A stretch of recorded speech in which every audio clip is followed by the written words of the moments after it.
지난주에 이어서 하나님의 전신갑주의 두 번째 아이템을 보는 시간입니다.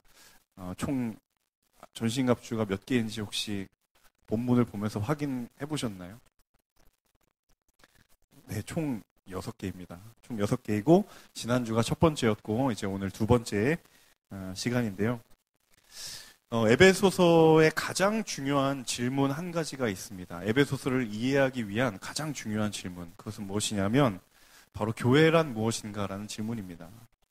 여러분, 성경에서 교회가 무엇인지, 교회는 어떤 곳인지, 어떠한 영적인 공동체인지를 알고 싶으시다면 에베소서를 보시면 됩니다. 성경에서 교회에 대해서 어떻게 말하고 있는지를 에베소서가 잘 이야기해주고 있고요.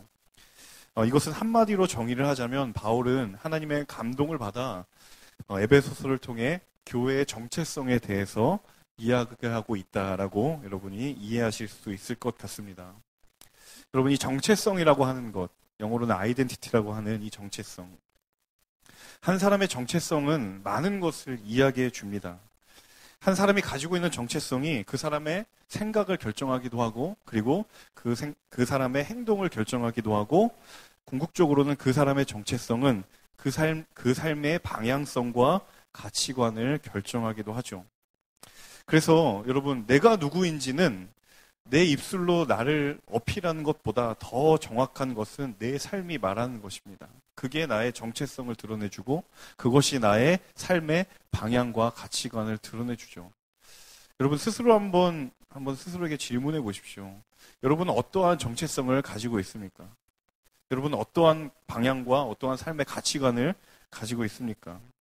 내가 나의 입을 빌어서 나를 소개하는 것보다 나는 어떤 흔적들이 내 삶의 자리마다 새겨져 있는가 하는 것이죠. 하나님께서 바울에게 성령의 감동을 허락하셔서 에베소서를 쓰게 하셨습니다. 그리고 에베소서를 통해서 교회의 정체성에 대해서 말씀하게 하셨습니다. 그렇다고 한다면 이 교회의 정체성, 과연 교회는 무엇을 말해야 하는가? 교회는 어떻게 행동해야 하는가? 또 교회는 어떠한 방향성을 가져야 하는가? 라는 것에 대한 하나님의 대답이 이곳에 있는 것이죠. 근데 여러분, 잘 알고 있듯이 교회라고 하는 것은 어떤 사람이 모여있는 조직으로서의 교회뿐만 아니라 예수 그리스도를 구주로 고백하는 사람들, 한 사람 한 사람이 다 성경에서는 그 사람이 교회라고 이야기합니다. 다시 말해서 교회의 정체성을 이야기할 때는 바로 그리스도인인 우리의 정체성을 이야기하는 것이죠. 그래서 교회의 정체성은 곧 나의 정체성인 것입니다. 사랑하는 여러분, 그리고 교회 되신 여러분, 오늘 하나님께서 우리의 정체성에 대해 말씀하실 때 그 음성에 믿음으로 반응하는 은혜의 시간이 되시기를 간절히 주님의 이름으로 축복합니다. 에베소서에서 6장을 통틀어서 각각의 장마다 이 교회의 정체성에 대해서 이야기하고 있는데요. 우리가 함께 읽은 이 에베소서 6장에서 말하는 교회의 정체성은 바로 영적으로 싸우는 교회입니다. 교회는 영적으로 전투를 하고 영적으로 전쟁하는 그러한 교회가 바로 성경이 말하는 교회라는 것이죠. 여러분, 교회라는 것을 한번 머릿속으로 상상해 볼 때, 그 이미지를 그려볼 때 어떤 그림이 그려지시나요?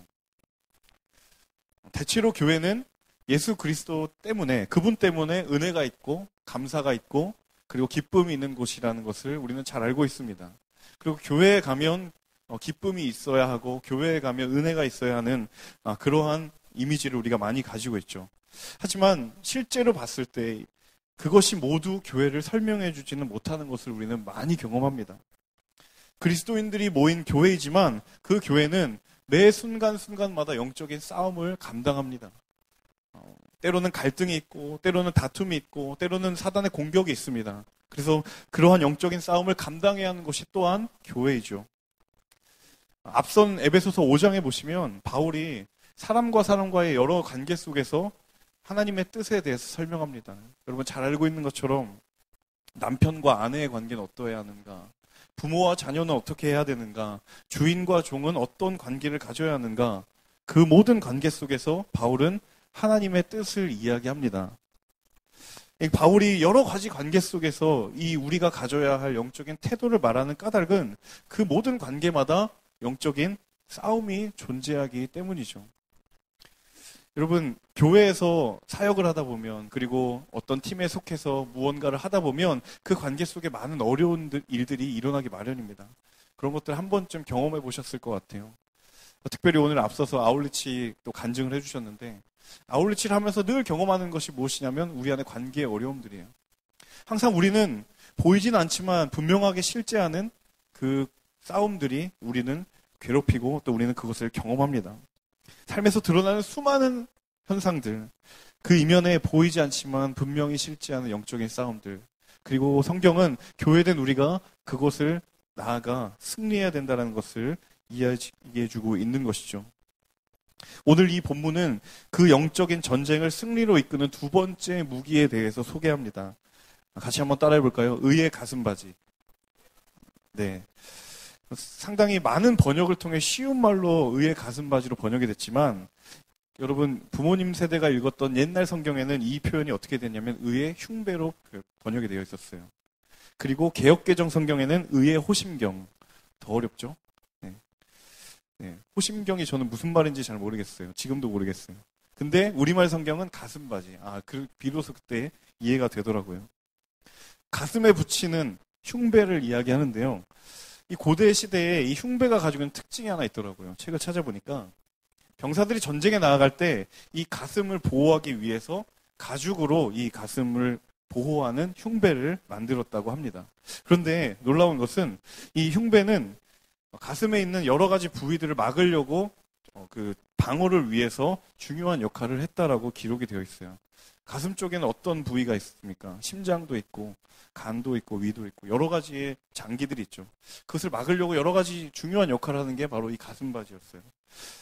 실제로 근데 전쟁이 일어나면 이 병사들이 이 흉배를 물에 듬뿍 담궈서 이 가슴에 달았다라고 합니다. 이유가 있었겠죠. 당시의 전쟁은 불을 이용한 전쟁들이 많았다라고 합니다. 특별히 화살 끝에 기름을 묻혀서 불을 붙여서 쏘면 그 화살에 맞는 사람들이 죽게 되겠죠. 그 불 공격을 막기 위해서 이 흉배에 물을 잔뜩 묻혀서 갔다고 합니다. 그래서 그 불을 막았던 것이죠. 또 한편으로는 이 헬라 문화권에 있었던 사람들 중에 어떤 사고와 관념이 있었냐면 이 가슴에는 뭐가 있냐면 사람의 심장이 있죠. 그 심장이 무엇을 나오게 하냐면 사람의 마음, 사람의 감정이 나오는 곳이다라고 이야기를 한 거예요. 여러분 각자의 마음이 어디에 있다고 하시나요? 마음의 위치를 한번 손으로 짚어보시겠어요? 네, 대부분 심장 쪽을 짚죠. 네, 우리는 이미 알고 있어요. 정확하게 마음의 위치를 의학적으로나 혹은 이론적으로 설명하지 않지만 일반적으로 우리의 생각에 마음은 보통 심장에 있다고 생각하죠. 고대 헬라인들과 비슷한 생각을 우리는 하고 있는 겁니다. 신체에서 마음이 있는 것을 지칭하면 보통 심장을 지목하고 있습니다. 그리고 바울의 서신에서 인간이 세 가지의 요소를 가지고 있다는 것을 곳곳에서 드러내고 있는데 그 중에 하나가 바로 감정입니다. 여러분, 한번 또 질문을 드려볼게요. 사람이 이성과 감정 중에 무엇에 더 영향을 많이 받는다고 생각하시나요? 이성이다라고 생각하시는 분. 감정이다라고 생각하시는 분. 네, 이미 우리는 답을 알고 있습니다.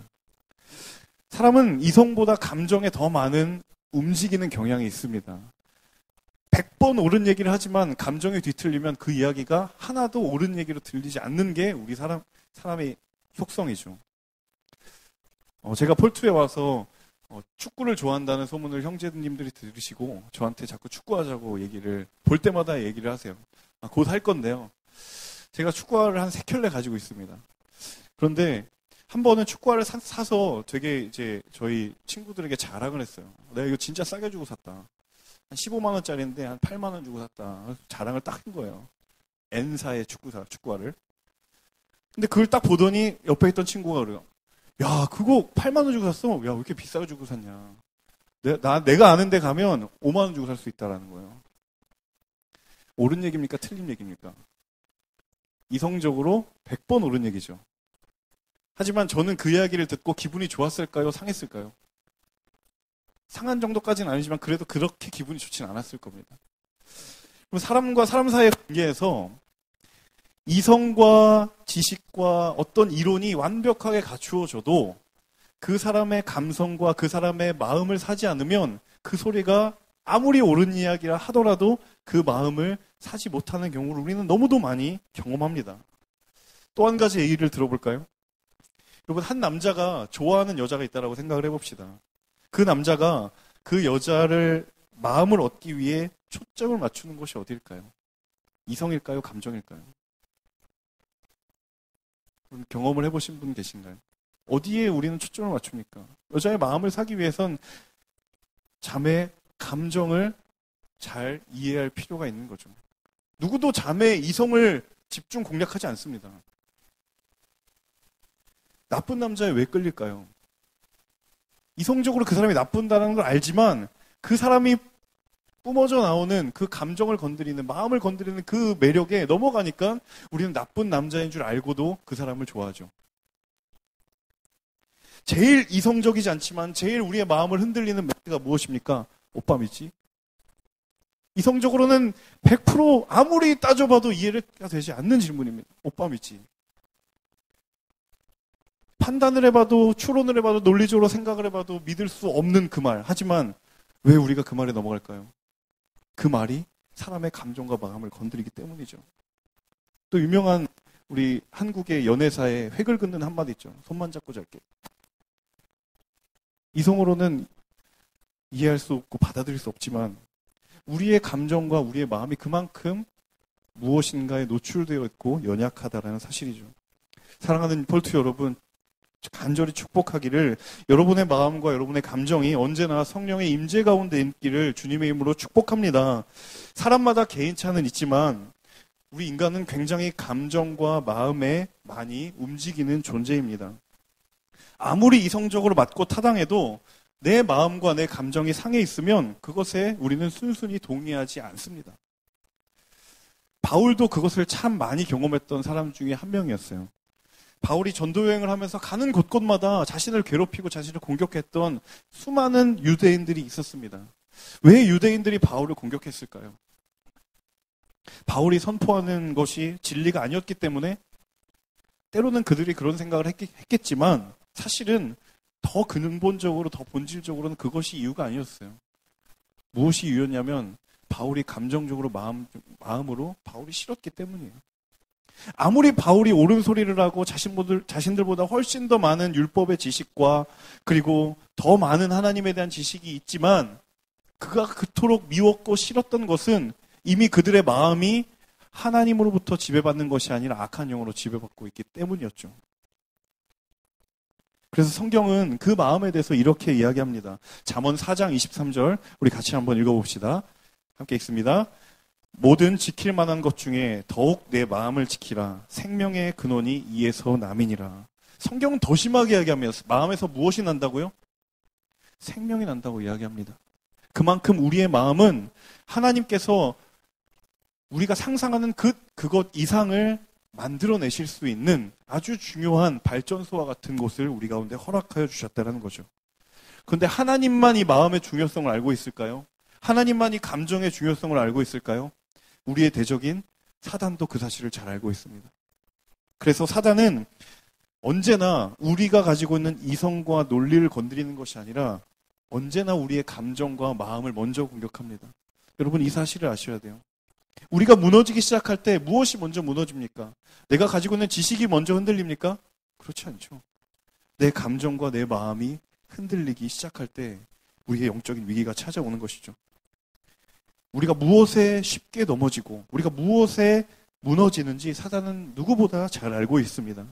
감정을 상하게 하는 것으로부터 우리의 행동과 우리의 생각들을 망가뜨리기 시작합니다. 사단이 우리의 감정을 흔들므로 인하여서 진리를 분별하지 못하게 만드는 것이죠. 여러분, 사단이 우리의 감정과 마음을 공격하는 두 가지의 대표적인 방법이 있습니다. 첫 번째는 뭐냐면 함께 따라해 볼까요? 두려움. 네. 사단이 우리의 마음을 건드리는 중요한 한 가지의 방법은 두려움입니다. 성경에서는 이 두려움을 근심 혹은 염려 여러 가지의 단어로 표현을 하는데요. 우리의 감정과 우리의 마음이 공격당했을 때 드러나는 가장 대표적인 증상 중에 하나가 뭐냐면 우리 가운데 두려움이 엄습해 온다는 것이죠. 두려움에 휩싸이고 때로는 근심에 얽매이게 하고 염려로부터 자유롭게 하지 못하는 그 공격이 내 마음 가운데 다가왔을 때 내 마음에 사단의 공격이 임했구나라고 여러분 생각하셔도 무방하다는 것입니다. 두 번째 방법은 바로 같이 한번 또 따라해 봅시다. 결핍. 네. 결핍은 모든 감정이 흔들리는 유혹의 뿌리입니다. 나는 왜 남자친구가 없을까? 결핍을 묵상하면서 비교의식을 갖게 되죠. 내 친구는 연애를 잘하고 있는데 왜 나는 못할까? 반대로 그 결핍에 상대의 결핍을 바라보면서 교만이란 싹이 타오르죠. 쟤보단 내가 낫구나. 이 결핍은 하나님이 기뻐하지 않는 수많은 감정들을, 악한 감정들을 끄집어내는 아주 중요한 사단의 공격 방법 중에 하나입니다. 여러분, 여러분의 삶 가운데 결핍을 묵상하고 있을 때 경계하십시오. 내 안에 비교의식이 찾아오고요. 내 안에 교만이 찾아올 수 있다는 것이죠. 그래서 이 감정과 마음은 진리를 온전케 하는 마지막 관문과도 같습니다. 결코 쉽지 않습니다. 언제든지 우리는 무너질 수 있는 유혹에 노출되어 있습니다. 하지만 여러분 반드시 기억하셔야 할 한 가지는 그것이 결코 불가능한 것이 아니다라는 사실이죠. 하나님께서 오늘 우리에게 그것을 영적으로 막는 방어의 비결을 알려주실 것입니다. 우리의 감정과 우리의 마음을 지키는 하나님의 방법이 있습니다. 우리 함께 그 이야기를 계속해서 나눠보면 좋겠습니다. 이 가슴바지 앞에 한 가지의 수식어가 있죠. 오늘 본문에 보시면 바로 의의 가슴바지입니다. 이 의라는 단어, 하나님께서 영적인 가슴바지 앞에 의라는 것을 우리 가운데 허락하여 주셨는데 그 의의 의미를 성경은 이렇게 이야기하고 있습니다. 출애굽기 28장 29절과 30절 우리 같이 한번 함께 읽어보도록 하겠습니다. 출애굽기 28장 29절에 30절입니다. 함께 읽습니다. 아론이 성소에 들어갈 때에는 이스라엘의 아들들의 이름을 기록한 이 판결 흉패에 가슴을 붙여 여호와 앞에 영원한 기념을 삼을 것이니라. 너는 우림과 둠밈을 판결 흉패 안에 넣어 아론이 여호와 앞에 들어갈 때에 그의 가슴에 붙이게 하라. 아론은 여호와 앞에서 이스라엘 자손의 흉패를 항상 그의 가슴에 붙일지니라. 네, 에베소서에서 의의 가슴바지를 표현했다면 구약에서는 그 가슴바지가 바로 무엇과 동일하냐? 바로 이 아론이 앞에 가슴에 붙였던 흉패와 동일한 것이었습니다. 이 아론은 성소에 들어갈 때마다 흉패에 12아들들, 이스라엘의 12아들들이 기록된 그 흉패를 붙이고 성소 안에 들어갔습니다. 그리고 그 흉패에는 우림과 둠밈이라는, 우리가 전혀 알지 못하는 우림과 둠밈이라는 것을 흉패에 항상 집어넣어서 하나님 앞에 들어가 그 사람이 의롭은가 의롭지 않은가 판단을 받아야 했습니다. 여러분, 성소에 들어갔을 때 의롭지 못하면 어떤 결과가 일어나죠? 죽게 됩니다. 아주 비극적인 결과가 나타나죠.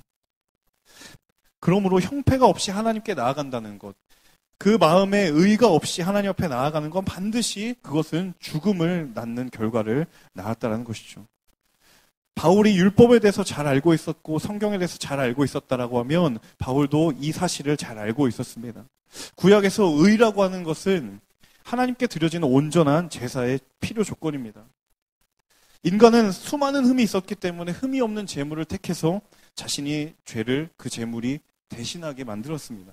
그래서 자신은 그 제물을 드림으로 인하여서 죄가 없는 상태인 의를 얻게 되는 것이었죠. 율법을 통해서 의를 얻으려고 했었던 것입니다.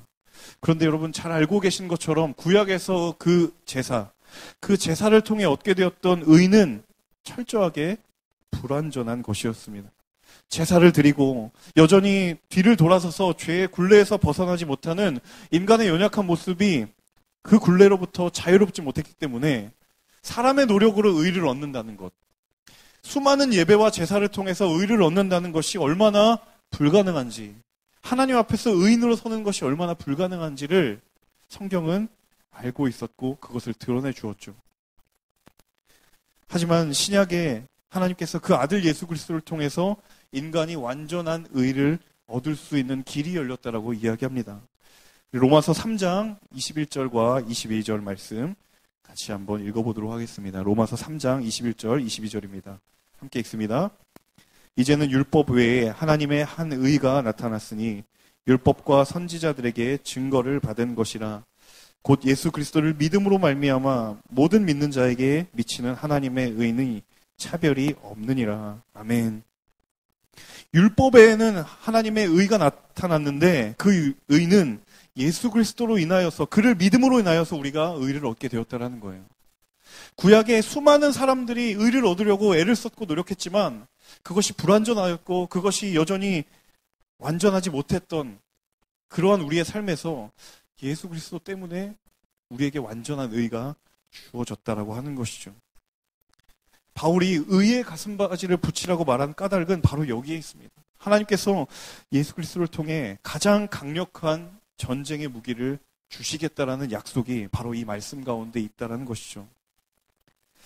이 예수 그리스도의 십자가, 이것은 우리의 과거와 우리의 현재를 비춰주는 거울과도 같습니다. 십자가를 통해 우리는 우리의 과거를 비춥니다. 우리가 얼마나 하나님 앞에 연약한 존재이며 죄된 존재인지 우리는 그것을 깨닫게 됩니다. 하지만 그것에 머무는 것이 아니라 십자가를 통하여 우리는 우리의 현재를 보게 됩니다. 내가 얼마나 은혜받은 자인지, 내가 그 십자가의 은혜 아니면 오늘 단 하루도 내가 그 삶을 살아갈 수 없음을 하나님은 우리로 하여금 깨닫게 하신다는 것이죠. 예수 그리스도 때문에 우리에게 존재하지 아니하는 그 의를 갖게 되었음을 깨닫게 된다는 것이죠. 우리에게 있지 않은 것, 우리의 힘과 노력으로 얻을 수 없는 그 의가 하나님께서 우리에게 값없이 허락하셨다는 사실 앞에 과연 우리는 무엇을 내세우고 무엇을 고집할 수 있을까요? 예수 그리스도의 십자가 앞에 설 때 정말 진정으로 우리의 마음을 그 앞에 드린다면 여러분, 무엇이 불편하고 무엇이 어렵겠습니까? 내면에 절대로 포기하지 못할 것 같고 절대로 내가 이것 하나만큼은 타협할 수 없다라고 고집을 부린 우리의 마음의 모든 어려운 일도 여러분 십자가 앞에 온전히 설 때 그 모든 것으로부터 자유케 되는 은혜가 있는 줄로 믿습니다. 여러분, 예수 그리스도 앞에서 포기되는 한 가지가 있습니다. 그것은 무엇이냐면 바로 절대라는 단어입니다. 여러분, 저는 신앙을 가지고 살아가는 사람들이 점점 그 신앙을 하나님 앞에 드리면서 절대라는 단어가 내려놓아진다고 생각합니다. 무엇에 대한 절대인가? 믿음에 대한 절대이고 죄에 대한 절대이죠. 내 안에 필요를 느끼지만 내 안에 절대로 변하지 않을 것처럼 보이며 그렇게 생각하는 것들이 있습니까? 믿음의 성장과 성숙이 정말 하나님의 은혜가 임하는 사람에게는 경험되지만 나는 여전히 그 자리에 머물러 있고 나는 그 자리에 여전히 안주하여 있다고 한다면 나의 믿음이 어느새 절대라고 하는 울타리에 갇혀져 있다고 생각합니다. 여러분, 하나님의 능력을 제한하지 마십시오. 하나님께서 하실 수만 있다면 우리의 삶 가운데 우리의 믿음의 성장과 우리의 믿음의 성숙을 경험하게 하실 줄로 믿습니다. 귀신 들린 아들을 예수님께로 데려온 아버지가 그렇게 이야기했죠. 무엇을 하실 수 있거든 우리를 불쌍히 여기서 도와주십시오. 그렇게 이야기했지만 예수님의 대답은 무엇이었습니까? 할 수 있거든이 무슨 말이냐? 믿는 자에게는 능치 못함이 없다. 예수님의 그 마음 가운데 찾아오심은 그 마음 가운데 자리하고 있던 절대라고 하는 이 울타리를 거두게 하셨고, 그리고 하나님의 은혜 가운데 완전히 거하게 하는 하나님의 은혜를 그 가운데 경험하게 하셨죠. 죄에 대하여는 어떻습니까? 하나님을 믿는다고 하지만, 내가 교회를 다닌다라고 하지만, 내가 신앙생활을 한다라고 하지만 여전히 내가 포기하지 못하는 내 안의 허물, 내가 끝까지 포기 못하는 내 손에 쥐고 있는 고집, 하나님이 기뻐하지 않는 모습들. 여러분, 강하게 도전합니다. 이것 하나 내려놓지 못하는데, 그것 하나 결단하지 못하는데 과연 내가 하나님의 십자가의 은혜 앞에 산다고 감히 말할 수 있겠습니까? 신앙의 시간들이 쌓이면 쌓일수록 우리 안에 포기되어지는 것, 십자가 앞에 내려놓아지는 것이 더 많아지기를 주의 이름으로 축복합니다. 우리의 죄에 대한 결단과 내려놓음과 포기와 하나님 앞에 새롭게 됨이 다시 한번 하나님 앞에 결단되는 저와 여러분의 삶이 될 수 있기를 주님의 이름으로 간절히 소망합니다. 하나님은 우리에게 그 은혜를 허락하셨습니다. 내게 없는 것을 허락하신 예수 그리스도의 은혜, 나에게는 의로움이 없지만 하나님께서 은혜 주심으로 나에게 그 의인이라고 칭해 주셨던 그 하나님의 은혜. 여러분, 끝으로 어떻게 그렇다면 예수 그리스도의 그 은혜를 기억하며 살아갈 수 있을까? 저는 이 한 가지를 나누기를 원합니다. 함께 따라해 볼까요? 예수 그리스도의 마음. 네. 그 마음을 우리 가운데 품는 것입니다. 우리에게는 그 마음이 정말 하나도 없지만 하나님의 은혜 가운데 거할 때 그분이 우리에게 허락하여 주시는 그 마음, 우리가 그 마음을 의의 가슴바지를 붙이고 그 마음을 알기 원합니다. 우리 빌립보서 2장 5절에서 8절 그 마음에 대해서 성경은 이렇게 이야기하고 있습니다. 함께 읽습니다. 너희 안에 이 마음을 품으라. 곧 그리스도 예수의 마음이니 그는 근본 하나님의 본체시나 하나님과 동등됨을 취할 것으로 여기지 아니하시고 오히려 자기를 비워 종의 형체를 가지사 사람들과 같이 되셨고 사람의 모양으로 나타나사 자기를 낮추시고 죽기까지 복종하셨으니 곧 십자가에 죽으심이라. 네, 그렇습니다. 주님의 마음, 주님이 우리에게 보여주셨던 그 마음을 우리가 품는 것입니다. 때로는 포기하고 때로는 낮아지고 때로는 내 생각을 하나님 앞에 내려놓을 수 있는 그 마음, 그러한 우리의 삶의 결단과 그 삶의 흔적들이 우리의 삶의 자리자리마다 남겨질 때 우리는 이 거친 영적인 전투를 매일마다 승리를 경험할 수 있을 줄로 믿습니다. 여러분, 우리에게 존재하지 않는 것을 바라본다면 우리는 절망만을 묵상할 수밖에 없습니다. 그러나 우리에게 존재하지 않지만 하나님께서 우리에게 당신의 것을 주신다고 약속하셨기 때문에 우리는 그 약속 위에 하나님의 소망을 바라볼 수 있는 줄로 믿습니다. 여러분, 내 안에는 없지만 하나님께서 주시겠다 약속하셨고 오늘 이 자리 가운데 그것을 주시겠다라고 말씀하시는 그 하나님의 음성 앞에 우리가 겸손히 엎드려 주님 앞에 나아갈 수 있는 사랑하는 폴트 공동체 모두가 될 수 있기를 간절히 소망합니다. 나에게 없는 하나님의 의를 허락하시고 그의 가슴바지를 품고 영적인 싸움에 나아가라고 명령하시는 하나님의 부르심 앞에 우리가 승리의 확신을 가지고 하나님을 향하여서 믿음과 신뢰로 나아갈 수 있는 그러한 이번 한 주간의 삶이 될 수 있기를 주님의 이름으로 축복합니다. 하나님께서 승리하게 하실 것입니다. 하나님께서 싸울 수 있을 만한 힘을 우리 가운데 허락하여 주실 것입니다. 그러한 믿음의 승리가 저와 여러분 가운데 있기를 주님의 이름으로 축복합니다. 우리 함께 찬양하며